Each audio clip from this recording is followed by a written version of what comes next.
Master Puji.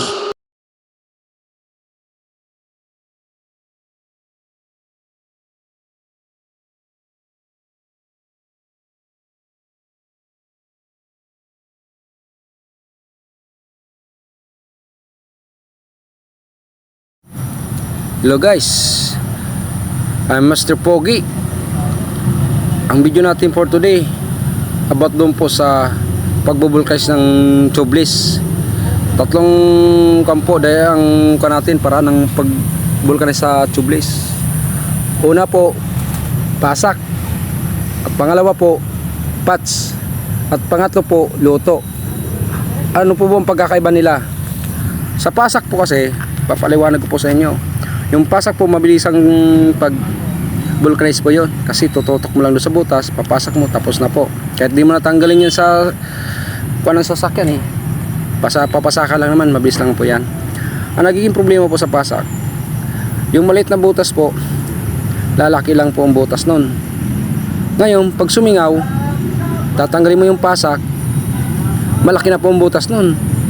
Baka minsan di na kinakaya ng pats yun. Ang gagawin na lang po natin nun, lulutuin na talaga solusyon nun doon. At nagkakaroon pa po ng problema sa pasak. Ang pasak po kasi, pag pinasakan natin yan, pag naputol yung mga alambre ng gulong natin, kasi steel po yan hindi naman po nylon. Kaya may tendency po na pag pinasakan natin, mapuputol yung mga alambre. Yung po nagkakaroon ng lubo. Lumulubo po yung gulong. Ang patch naman po, maganda rin po ang patch.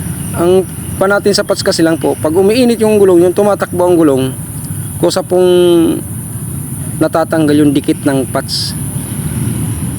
Lalo pag di maganda ang pagkalinis ng lagayan ng patch. Kailangan po pag nag-patch po tayo, dapat malinis po talaga siya ng maayos, na maganda. Dapat wala yung dumi-dumi o langis-langis. Kasi ang patch po, pag umiinit ang gulong, tumutok na po siya, ang dikit niya. Yun lang po ang patch. Pero pagka maganda po yung pakadikit naman ng patch, okay naman po. Pero sa maliit na butas, wag po sa malaking butas. Pag malaki kasi yung butas na ipapatch natin, bali yung patch po, kinakain lang ng butas ng gulong natin yan. Mabubutas din po yan. Kaya pinakadabis po talaga para sa amin sa amin kasi, kung sa akin, pinakadabis talaga luto po. Ang pagluluto po kasi, depende po sa manggagawa yan kung ano yung lalagay. Kasi may nagluluto po, ang nilalagay lang po, gam lang po. Wala pong paggam lang po ang nilagay natin sa butas. Kasi ako po pag nagluluto, may nilalagay po ako dyan. Depende po sa laki ng butas. Pagka medyo maliit ang butas, meron po akong pinapatong dyan pang dagdag tibay. Pag malaki po, mas matibay po, pinapatong ko dyan sa babaw para may pipigil po sa kanya. Hindi sisirain yung natin, luto. Kahit gano'ng kalaki ang butas. Kaya pinakadabis po yung luto talaga. Since pa po natuto ako mag-vulcanize, since 2005, noong pong panahon yun, wala pa pong mga automatic na machine, mga automatic na dito lang yan, marami ng mga panglutuan. Noong po kasi gamit po namin talaga piston. Saka noong panahon kasi yan, vulcanize po talaga, luto lang sa kahit sa tubeless po. Paglabas ng patch, doon na po nauso yung patch. Pero sa totoo lang po yung patch po, hindi lahat ng butas ay kayang takpan ng patch. Pinakadabis pa rin po luto. Sabi nila nakakublong daw yung luto. Pagluluto, hindi po nakakublong ang luto, so totoo lang po. Para sa amin hindi po nakakublong. Pinakadabis po talaga luto. Dikit na dikit siya. Depende rin sa gagawa po kung anong ilalagay niyang tibay doon sa pagluluto niya.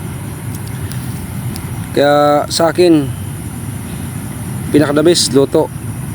Depende lang po sa magagawa kung mas magandang gawin nila. Kasi kung saan magmamadali po, pasak po, mabilisan po talaga. Kailangan magkakaroon tayo ng problema dyan sa pasak.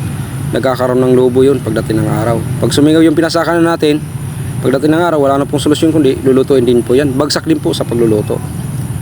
Kung may putol-putol na alambre na po yan, yung mga alambre ng natin, gulong, doon po nagkakaroon ng lobo yan. Minsan po sumasabog. Yan po. Yan lang ang mapapaliwanag ko po kung ano pang mas magandang natin sa tubeless. Mas maganda po luto talaga. Pinakadabis po yan. Bali ito pala, shoutout po sa mga taga-Dapit. Nandito po ang taga-Dapit oh, may pinapagawa sa atin. Pag may karga daw, lumalambot daw po eh. Yung pala oh, may ipit. Naipit yung interior niya. Kaya ngayon po, binulkanize natin. May dalawa pong butas niyan. Kaya pati yung flap niya, may problema rin po yan. Kaya nilagyan ko na lang ng sapin yan para magamit pa. Kasi wala siyang dala. Baka wala rin doon sa kanila. Office nila, baka walang flap. Kaya gawa na natin ang paraan muna. Yan, naggupit po ako ng pansapin doon sa sira ng flap. At bali may dumating na rin po dito na isa, yung sa Marswin. Shoutout po sa mga taga Marswin. Lalo na kay kaibigan ko dyan. May yung tahimik. Napakatahimik. Lalo pag nagkikita kami dalawa, hindi talaga kami nag-iimikan nun. Akala mo, pag nag-uusap kami, nag-aaway lang. Shoutout sa'yo pre, nabimisa kita. Ayan po no. Yan. Lock type po yan, kaya kailangan po natin sinsilin yung bawat gilid yan. Yan.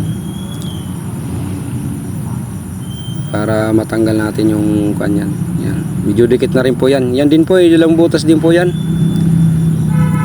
Bali isang tornilyo sa yung doon sa loob ng gulong kasi pagbago kasi po meron po doon nakadikit na kulay puti. Pag katagalan po tumitigas yun, yung isa rin po sa nakakabutas yun, yung kulay puti. Kaya pag ako po misa kasi pag nagpapalit ng bago, inaalis ko po talaga yun, yung nasa loob niya na dikit. Kasi isa rin po sa nakakabutas yun. Kaya dapat tinatanggal talaga yun. Yan, matagal na rin ko pong customer yan, Marswin. Sa lahat ng mga taga Marswin, shoutout po sa inyo lahat dyan. Lalo na kay Sir. Hindi ko lang nakalimutan ko ng pangalan ni Sir, no? Yung lagi nagpapagawa sa akin dito, minsan yung L3. Yung sakyan niya kasi hindi niya nadadala eh. Yung sakyan niya, automatic akong gumagawa nun. Yung sakyan niya, service niya. Service nila mag-asawa. Shoutout sa iyo sir. Maraming tiwala niyo sa akin. Alam po, natapos na po natin yan. Bali, babalik na po natin. Naluto na rin na po natin yan. So, yan po, ibabalik na natin yan. Basta guys, tandaan nyo, pinakadabis pa rin ang pagluluto sa tubeless. Pinakadabis po yan na vulcanize luto. Dito pala guys sa amin sa pisto ko na to, bali may dumadayo pa po dito sa akin magpapaluto mga ganun. Pero kung dumupunta sa akin dito, taga Caloocan, may Kawayan, sinasadya pa nila ako dito. Kasi minsan talagang gusto nila luto. Kasi mula daw nang nagawa ko yung luto sa kanila, the best daw. Kaya yan. Para sa mga customer ko dyan na malalayo, maraming salamat sa inyo. Binabalikan niyo pa ako dito sa pisto ko na to. Maraming salamat. Kung dahil sa inyo, hindi tayo magkakaroon ng papa sa pamilya natin. Maraming salamat po sa magtitiwala sa lahat po ng mga customer ko dito. Kaya tawagin niyo ako si Boy Kulot. Ay kulot naman po talaga ang buhok ko eh. Kaya Boy Kulot. Ayan po, tapos na po yan. Bali ganyan po guys, pag kailangan mo lagyan ng tubig doon sa may pito. Kasi pag may sumingaw, may bumula-bula, ibig sabihin butas pa. Pag wala nang bumula, wala na po yan. Ayan po. Ayan na si driver ng Marswin. Maraming salamat idol. Ingat lagi sa biyahe. Ako pala si Master Pogi. Ayan si Papa Jumar, si Brad at si Master Mekaniko. At pala si Master Pogi ang nagsasabing I love you pare. Maraming salamat. Ingat po lagi tayo.